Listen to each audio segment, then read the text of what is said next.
Hello दोस्तों, आज हम पढ़ते हैं बहादुर शाह प्रथम के बारे में। इसे शाह आलम प्रथम भी कहा जाता है। उम्र 63 वर्ष। इतिहासकार खफी खां ने इसे शाह-ए-बेखबर कहा है। एक इतिहासकार सिडनी ओबन हैं जिन्होंने कहा है कि यह आखिरी बादशाह है जिसके बारे में अच्छे शब्द कहे जा सकते हैं।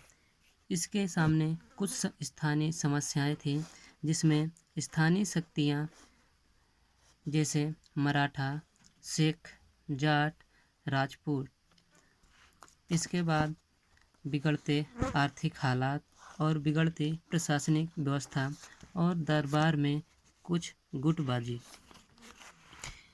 इस काल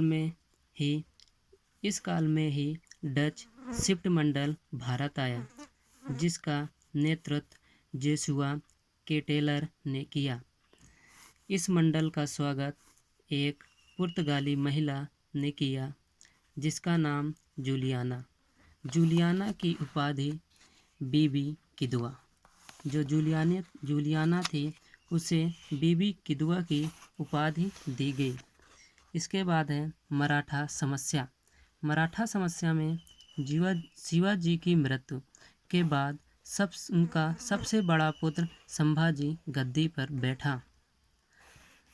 शिवाजी की 3 पत्नियां थीं, जिसकी साईबाई निंबालकर, जिनके पुत्र संभाजी थे, और दूसरी पत्नी का नाम सोयराबाई, जिनके पुत्र राजाराम थे, और तीसरी पत्नी जो थी पुतलीबाई, उन्होंने शिवाजी की मृत्यु के बाद वो सती हो गई थी।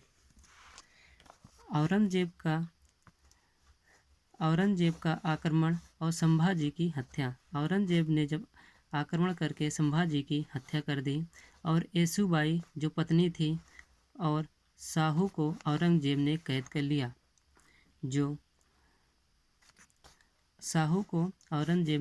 लिया। सत्ता पर फिर राजा राम सत्ता पर बैठे। इन्होंने ही सतारा को अपनी राजधानी बनाई। इनकी भी मृत्यु हो गई, अतः इनका अल्पवयस्क पुत्र शिवाजी द्वितीय सत्ता पर बैठा और इनकी संरक्षक ताराबाई जो पत्नी राजाराम की थी। वर्ष 1707 में औरंगजेब के बाद बहादुर शाह प्रथम सत्ता पर बैठा तो इन्होंने शाहू को रिहा कर दिया।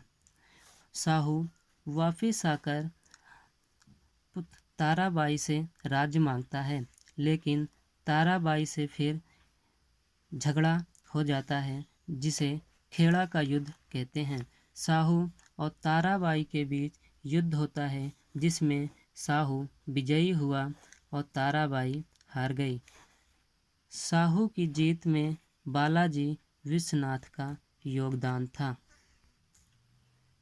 इसके बाद कल हम आगे पढ़ेंगे सिख समस्या।